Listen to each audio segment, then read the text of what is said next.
Thumbnail आरो टाइटेलखौथ' नुखाबायानो थ' नोंथांमोननिसिम आं मोनसे आपडेट भिडिअ लानानै फैदों आरोना थ' बे भिडिअ क्लिप्स मोननैसो लाना फैदों जोबजासिम नायाबा बुजिनाय नङा नोंथांमोना आरो बांसिनानो फेसबुकफोराव नुखादों बेफोर भिडिअखौहाय थ' नोंथांमोना बे भिडिअ क्लिप्सखौ मा बुंखो एसे खोनासंना लाग्रोबानो जाबाय थ' बिदिब्ला एसे नायना लादो। खुलुमबाय जय बर' हारिनि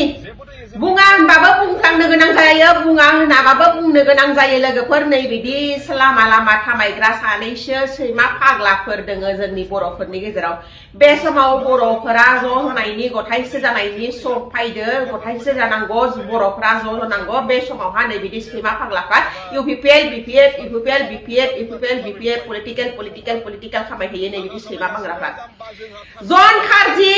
आं नोंखौ डाइरेक्ट बुङो आदा फंबाय जिखुनु जायाथों डाइरेक्ट बुंखादों सोरनि फैसाखौ लानानै लामा बनायगासिनो नोंसोरो सोर नोमफाया हरदो नोंनो बे फैसाखौ सोरनि माहानि फैसा मोननानै नोंसोर पाब्लिकनि थाखाय खामानि मावो नुमायदों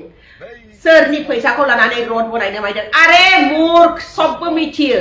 इउपिपिएल आ 5 बोसोर सरकार सलायनानै 700 करोड़ फैसा गालांदो बेखौ बयबो मिथिजोब्बाय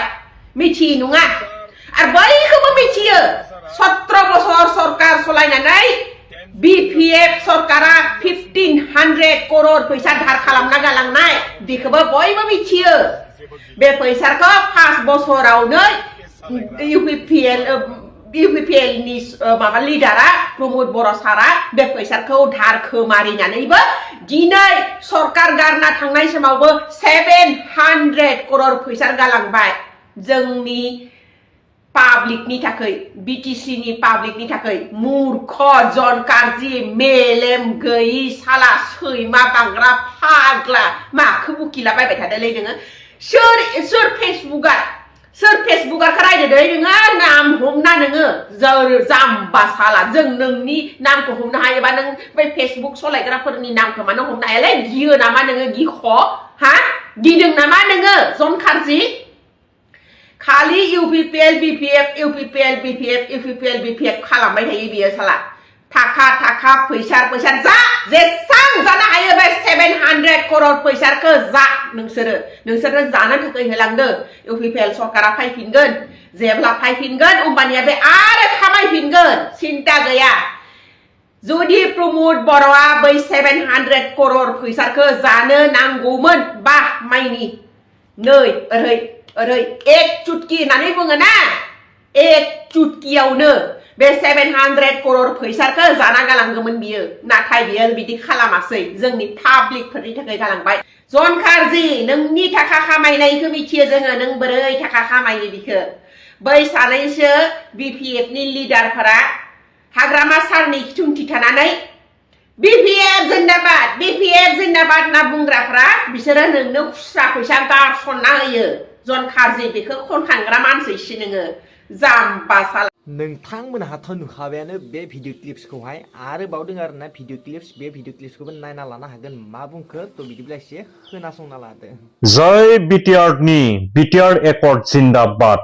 मानाव गेदेर हाग्रामा महिलारि बिथाङा दिनै बिटिआर एकर्डनि सागानगिरिफोरखौ लिंथुमनानै बिटिसिनि सेक्रेटारियेट अफिसावहाय सरकारि भाबे बिथांमोनखौ लिंथुमनानै मान होदोंब्ला बिटिआर एकर्ड डेखौ फालिदोंब्ला सन्मान होदोंब्ला थांनाय समफोराव बिटिआर एकर्डनि सागानगिरिफोरखौ मानो खामानि मावनो सुजुग होआसै बिटिआर एकर्डनि दफाफोरखौ इमप्लिमेन्टेसन खालामनो थाखाय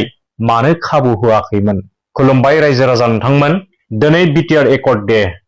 बे समावनो मानाव गेदेर अमर सिंह ब्रह्म मानाव गेदेर दावराव देख्रेब नार्जारि आदैमोन नोंथांमोना दिनैनि सानखौ ब्लेक डे फालिनो थिरांथा लादोंमोन गोसोम ड्रेस गाननानै नोंथांमोना ब्लेक डे फालिनो नाजादोंमोन बिटिआर एकर्डनि लेखाखौहाय गंगा दैमायावहाय फोजावहरनो नाजादोंमोन बिटिआर एकर्डनि पेपारखौ नोंथांमोना सावनो नाजादोंमन दिनै नोंथांमोना अबेयाव थाखोमानानै थाखो मानो नोंथांमोना सिरि दङ नोंथांमोनखौ दुलाराय रायजो राजाफ्रा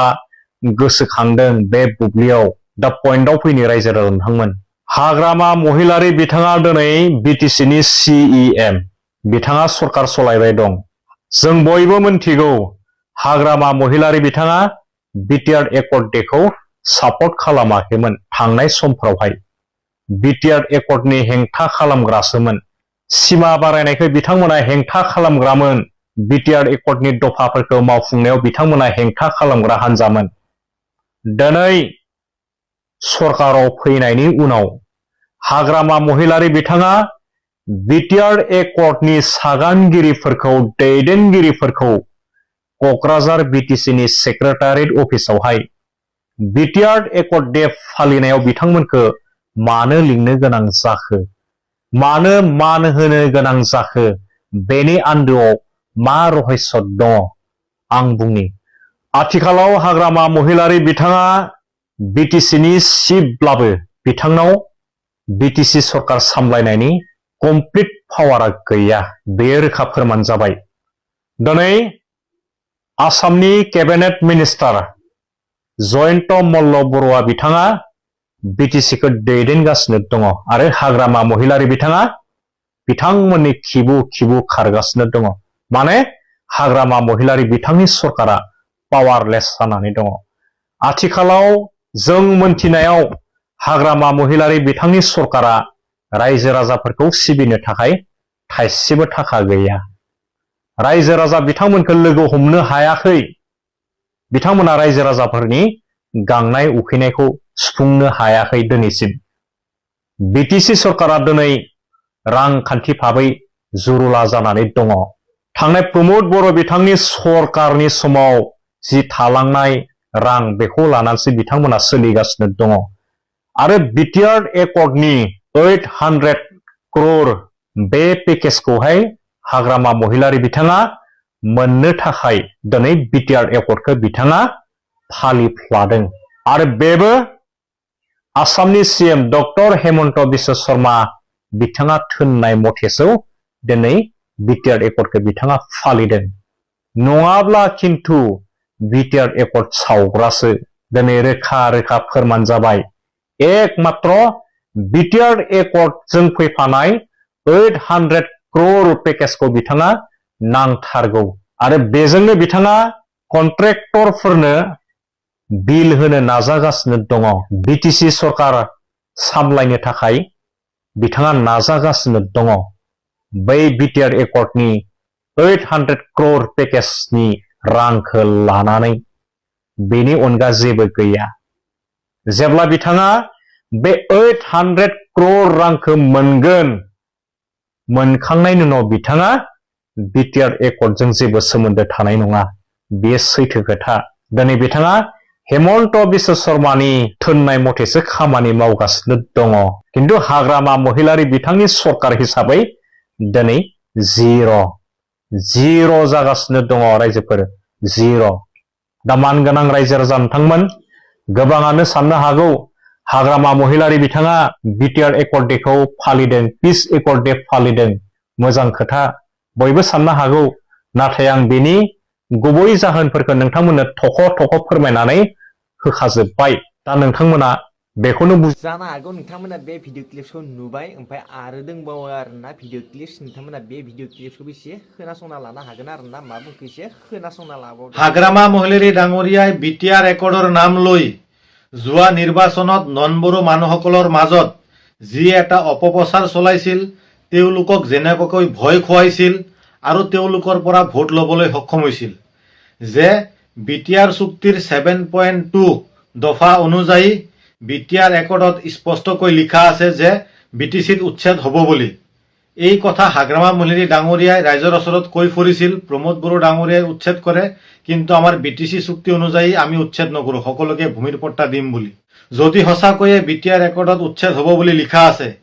তাৰ মানে আপুনিও আজি উচ্ছেদ চলাব বিটিচিত, এই কথাটোৱে প্ৰকাশ পাইছে। নহ'লে ইয়াত কি স্বাৰ্থ বা কি ৰহস্য জড়িত হৈ আছে যে আজি আপুনি হঠাৎ বিটিআৰ একৰ্ড ডে চেলিব্ৰেশ্যন কৰিছে? কাৰণ যোৱা দুদিনমান আগতো আপুনি কৈছিলে যে আমি বিটিচি চুক্তি কৰিছোঁ, আমি বিটিআৰ চুক্তি কৰা নাই, ইয়াৰ কথা মই নাজানে বুলি। আৰু যোৱা দিনবোৰতো আপুনি সদায় আমি দেখা পাই আছোঁ বিটিআৰ একৰ্ডৰ বিৰোধিতা কৰি আহিছে, বিটিআৰ চুক্তি ভেলুলেছ, এই চুক্তিত একো নাই বুলি। বৰঞ্চ আপুনি নিজে এজন বিটিআৰ একৰ্ডৰ ছিগনেটৰী। তিতা কেনেকৈ আজি হঠাৎ মিঠা লাগি গৈছে আপোনাৰ তাত আচৰিত কথা নে ডক্টৰ হিমন্ত বিশ্ব শৰ্মা আমাৰ অসমৰ CM আপোনাক বিটিআৰ ৰেকৰ্ড সেলিব্ৰেশন কৰাৰ কাৰণে তেখেতে হেঁচা প্ৰয়োগ কৰিছে আসল কথাটো হ'ল যে প্ৰমোদ বড়ো ডাঙৰীয়াই বিটিআৰ চুক্তিৰ আধাৰত যি 800 কোটি টকা চেংচন কৰাবলৈ সক্ষম হৈছিলে আৰু বিটিআৰত যেনেকুৱা ৰেলৱে কনষ্ট্ৰাকচন আৰু আমাৰ এই ওদালগুৰিত স্পৰ্টছ একাডেমি এনেকুৱা অনুষ্ঠান প্ৰতিষ্ঠানবিলাক যি হ'বলৈ গৈ আছে সেই 800 কোটি টকাৰ পইচাটো হাগ্ৰামা মহিলাৰী ডাঙৰীয়াই খাব কাৰণে এই বিটিআৰ ৰেকৰ্ডে তেখেতে আজিৰ দিনত সেলিব্ৰেশন কৰি ফেলাই দেখুৱাই আছে ৰাইজক এইটো এটা ভেকু ভাৱনা কাৰণ হাগ্ৰামা মহিলাৰী ডাঙৰীয়া হ'ল এজন বেপাৰী তেখেতে বেপাৰৰ স্বাৰ্থত যিকোনো কাম কাজ কৰিব পাৰে যিয়ে নহওক আপোনালোকে বিটিআৰ ৰেকৰ্ড ডে সেলিব্ৰেশন কৰাৰ কাৰণে মই আপোনালোকক ধন্যবাদ জ্ঞাপন কৰিছো नोंथांमोनहाथ' नुखाबायानो बे भिडिअ क्लिप्सखौबो आरो मोनसेबाव दङ आरोना भिडिअ क्लिप्स मा बुंखिसे खोनासंना लादो बे भिडिअ क्लिप्सखौ सै मानसिया फाग्लाखौ सोबानानै ज' सोदोंना फाग्लाखौ थावख्रि गिदिंनायखौ फाग्लाखौ लोगो मोनबा सैमा फिसाखौ फुवारा असायबा मेलेमाव जेबो गैला नोंनाव सैमासिनि प्लास्टिक गोजासिन नोंनाव मेलेमाव बेनोमोन आरोना लोगोफोर भिडिअ क्लिप्सआ नोंथांमोना बांसिनानो फेसबुकफोराव नुखादों जानांगौ आं बेखौनो जास्ट ओरैनो आपडेटनि थाखायल' लाना फैनाय जाबाय आरोना थ' मा बुंखो मा बुङाखै आं बेफोरखौ माने आपडेट होना होयो आरोना थ' जिखियानो जाया मानोथो आरो बांसिनानो भिडिअखौ नायनानै थाङो जायफोरा चेनेल गोदान आफादि चेनेलखौ साबस्क्राइब खालामबानो जाबाय गासिबो कमेन्ट खालाम आरो जोबजासिम नायाखैबा फार्स्टनिफ्राय मोजाङै जोबजासिम नायबानो जाबाय थ' बिदिब्ला नेक्स्ट भिडिअ लोगो मोनसिगोन दिनैनि भिडिअआ एसेनोसै बाय लोगोफोर